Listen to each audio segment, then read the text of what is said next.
তো কি ইন্ডিয়া বনাম সাউথ আফ্রিকা টি20 ওয়ার্ল্ড কাপের ফাইনাল হবে? দেখো, আমি জানি আমরা ভারতীয়রা খুব দ্রুত খুশি হয়ে যাই, খুব দ্রুত দুঃখিতও হয়ে পড়ি, কিন্তু অনেক সময় ভিতর থেকে একটা অনুভূতি কাজ করে। আর সেই অনুভূতিটা বলছে, যেমন আমি আমার ইনটিউশনের পেছনে আছি। যদি টিম ইন্ডিয়া তাদের ইনটিউশনের পেছনে দাঁড়ায় আর টিম ইন্ডিয়ার মতো খেলতে পারে, তাহলে ইন্ডিয়া বনাম সাউথ আফ্রিকা টি20 ওয়ার্ল্ড কাপের ফাইনাল হবে। হ্যাঁ, এখন আমি এটা বিশ্বাস করতে শুরু করেছি, কারণ ইন্ডিয়ার পরের ম্যাচ উইন্ডিজের বিরুদ্ধে। আমার টিম উইন্ডিজ, যাকে আমরা মনে করছিলাম ওকে হারানো শুধু কঠিন না, অসম্ভব। দক্ষিণ আফ্রিকা ওকে যেভাবে হারিয়েছে ঠিক তেমনই ও আমাদের হারিয়েছিল। যদিও আমাদের ব্যাটিং বেশ খারাপ ছিল, ইন্ডিয়ার বোলিং পুরোপুরি উন্মোচিত হয়ে গেছে। ইন্ডিয়ারা দক্ষিণ আফ্রিকার সামনে বোলিংয়ে একেবারে খোয়া গেছে। উন্মোচিত মানে আমরা যাকে বলি চারখানা চিট করে ধোঁয়া উড়িয়ে দেওয়া। ব্যাটিংয়েও ওরা উন্মোচিত হয়েছিল, 6-7 উইকেট পড়ে গেছিল। শেষে হোল্ডার আর শেফার্ড মার দিয়েছিল। তো আমি এখন মনে করছি ভারত উইন্ডিজকে হারাবে। ক্রিকেটে কিছুই নিশ্চিত বলা যায় না। আত্মবিশ্বাস থাকা ভালো, কিন্তু অতিরিক্ত আত্মবিশ্বাস সবসময় খারাপ। 2016 সালে আমাদের অবস্থা এমন ছিল, আমরা 192 রান করেছিলাম। ওয়েস্ট ইন্ডিজ আমাদের পেটিয়েছিল, পরে তারা বিশ্বকাপ জিতেছিল। তাই ড্যারেনের সেমিফাইনাল দলকে আমি হালকাভাবে নিচ্ছি না। আমি ভারতের উপর বিশ্বাস রাখছি, আর সেই বিশ্বাস থেকেই মনে হয় ভারত উইন্ডিজকে হারাবে। বল করার দিক থেকে ভারত উইন্ডিজের চেয়ে ভালো দল, ব্যাটিংয়ের দিক থেকেও ভারত উইন্ডিজের চেয়ে ভালো। আমাদের ওপেনাররা তাদের দুজনের চেয়ে অনেক ভালো। সেটা হয় কিং হোক, হয় হোপ, কিংবা অভিষেক শর্মা, সঞ্জু হোক, স্যামসন ওদের থেকে ভালো। আর হেটমায়ারের ব্যাপারে আমি ঈশান কিষানকে অনেক বেশি প্রাধান্য দিই। তারপরে ওদের অনেক প্লেয়ার আছে। আমার মনে হয় সূর্যকুমার যাদব, তিলক বর্মা, হার্দিক পান্ডিয়া, শিবম দুবে, আমাদের ব্যাটিংয়ে কোনো সমস্যা নেই। ওয়েস্ট ইন্ডিজের ব্যাটিংয়ের একটা সুবিধা হলো ওদের কাছে নম্বর 9 পর্যন্ত ব্যাটিং আছে। এটা ঠিক আছে।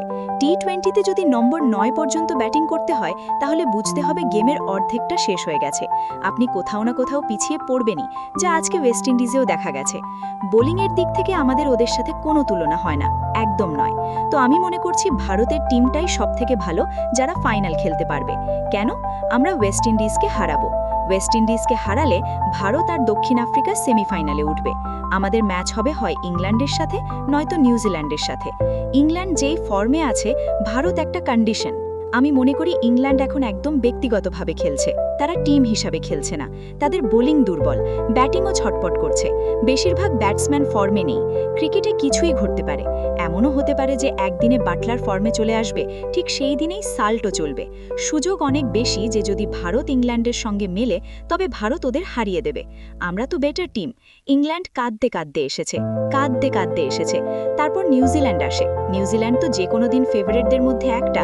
তবে গত কয়েক বছরে আমরা দেখেছি 2019 বিশ্বকাপের পর থেকে আমরা নিউজিল্যান্ডকে বেশিরভাগ গুরুত্বপূর্ণ ম্যাচে হারিয়েছি। তারা আমাদের সামনে প্যানিক করে।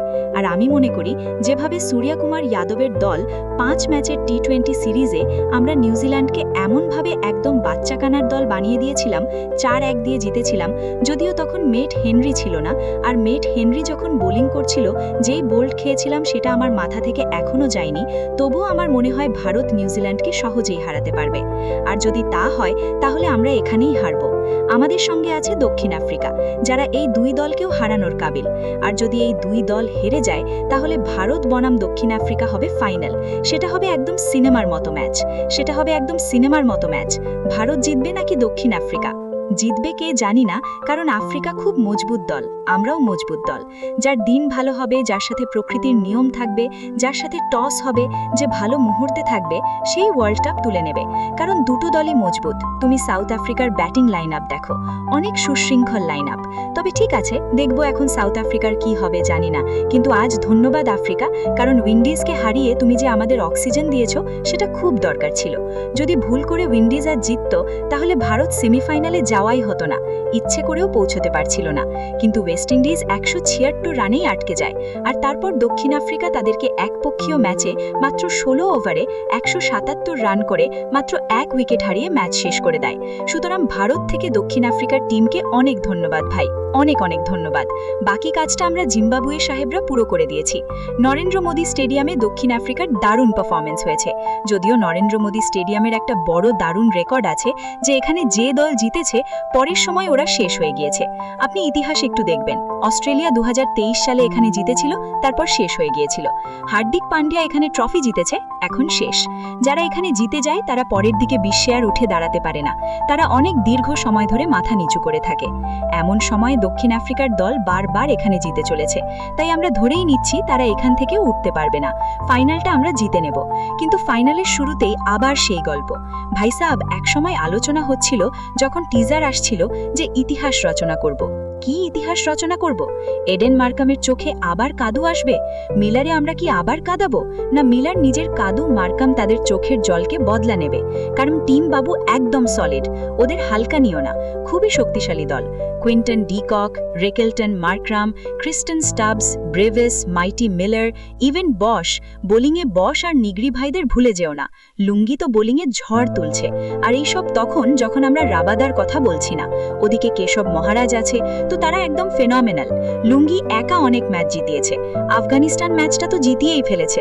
আজকের ম্যাচ দেখো, হাওয়া পর্যন্ত লাগেছিল না ওয়েস্ট ইন্ডিজের। চলো দেখাই কেমন হয়। যদিও এখনো শুধু 2টা ম্যাচের গল্প, কিন্তু তুমি কি মনে করো ফাইনাল কার হবে? আমি বিশ্বাস করি ভারতের বিরুদ্ধে দক্ষিণ আফ্রিকা। যাই হোক, এটাই আমার মতামত। তোমার মতামত কমেন্ট সেকশনে লিখো। আর ধন্যবাদ আফ্রিকা, এবার আফ্রিকার পালা।